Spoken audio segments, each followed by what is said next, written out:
what I'm hoping that people watching saw is the reliance on family and spirituality and culture that can really turn people's lives around. That really was what I wanted them to see, was an Aboriginal approach to psychiatry. So, do you think we pulled it off? Yeah, I think so. I think that one of the things that I know I really felt was the resistance that we often experience in bringing our families together in these situations where someone needs help. You know, because a lot of our families are really fractured, and so I really felt that. Yeah, and I've noticed when I try and get families in, it's not always easy. I mean, the easiest time is right after a crisis, when they're sitting in the waiting room of the hospital. That's the easiest time to get them in. And it's too bad, because family is one of the biggest resources of Aboriginal people is family. And then to not bring your family and not to bring in your biggest resource is a real problem. So. Well, even like when you're moving to places, because I'm from Alberta, and moving to Toronto, then you just automatically go to other Aboriginal people, just so you have like that sense of family.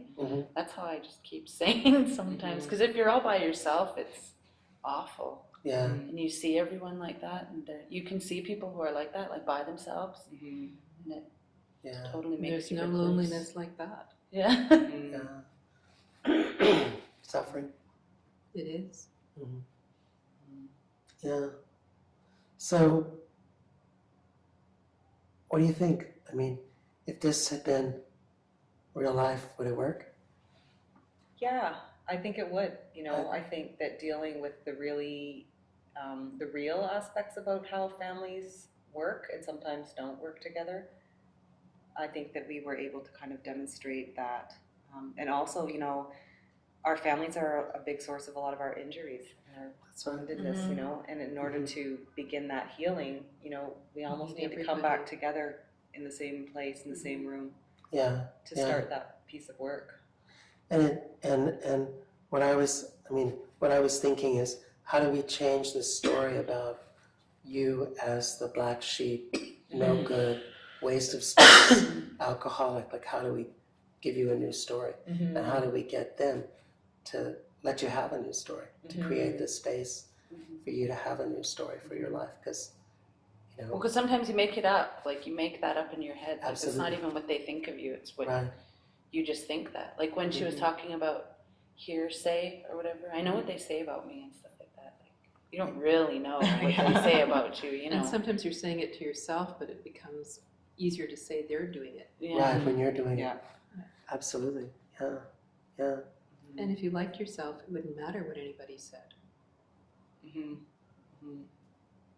Well, the whole importance too of like bringing in ceremony, you know, especially with Aboriginal people, because, you know, a lot of us, like, that's the safe space. That's the place where we feel most connected to ourselves in a really positive and grounded way, you know. And I know that when life gets, you know, pretty chaotic for some people, they become distanced from their cultural frameworks, from their spirituality.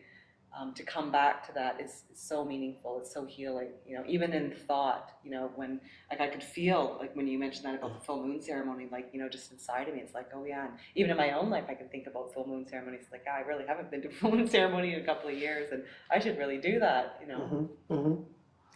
It's true.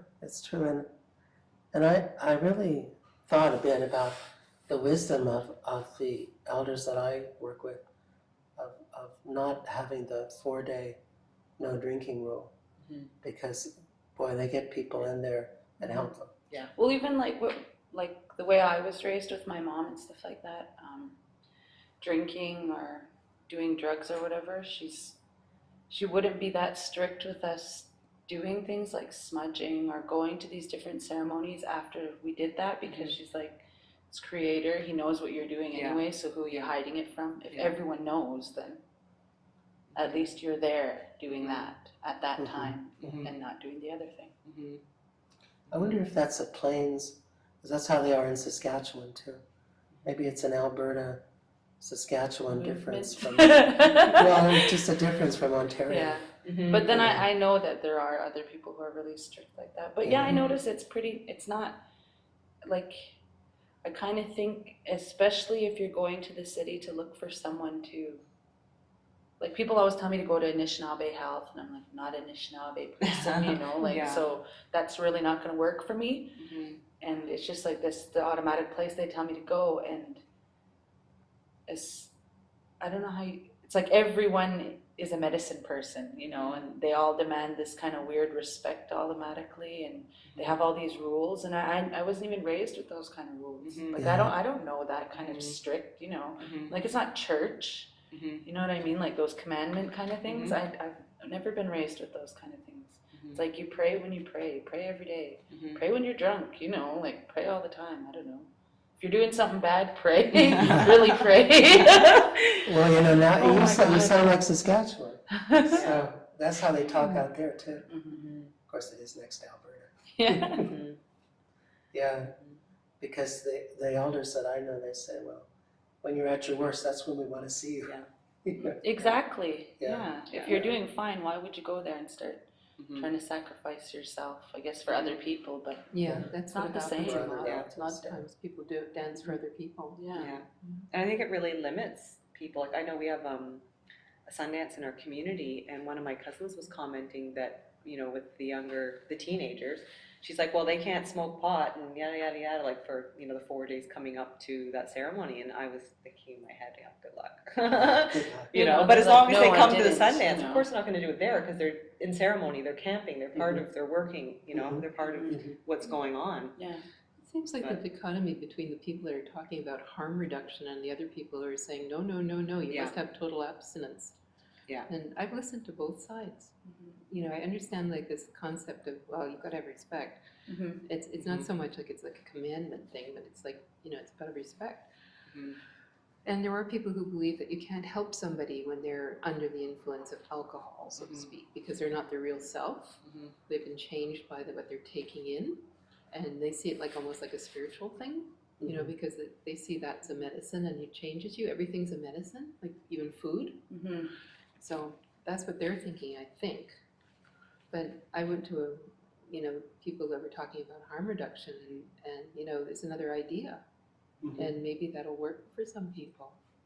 You know? I'm a big believer in harm reduction. Yeah. Big believer in our communities, and I'm not actually pro abstinent models. I'm more into, like, you know, reduce the harm that you're doing to your body, your budget, your family. You know, so whether that means if you're drinking a lot, you know, maybe try to reduce that. You know, smoke pot. You know, I think some Do people get something really else, like do just- something else that's not so destructive. Yeah. Right. You know, but still Exactly. keep it safe. You Mhm. know, I mean, because there's some people, they just can't face life head on because they've had such a traumatic history. You know, but it's a matter of helping and working with them to a place where they can find more peace. And I really believe that the better people feel within themselves, the less likely that they are to use harmful mechanisms to cope.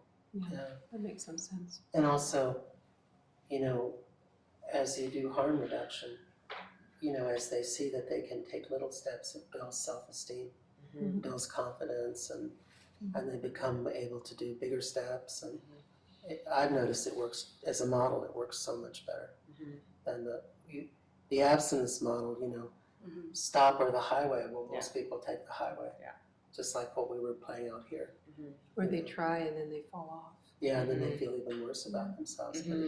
I was 2 days into my initiation into the Okalianaquat, their medicine society, and I was told in the second day that, you know, these are the things you have to do to be part of the society, the Bear Medicine, and you had to stop any alcohol or anything like that. You had to come to ceremonies was the first, and then, you know, no alcohol. And it was fine for me, but I'm not a person that was ever interested in that to begin with, you know. So that was easy for me, but I see the point what you're saying about, you know, other people.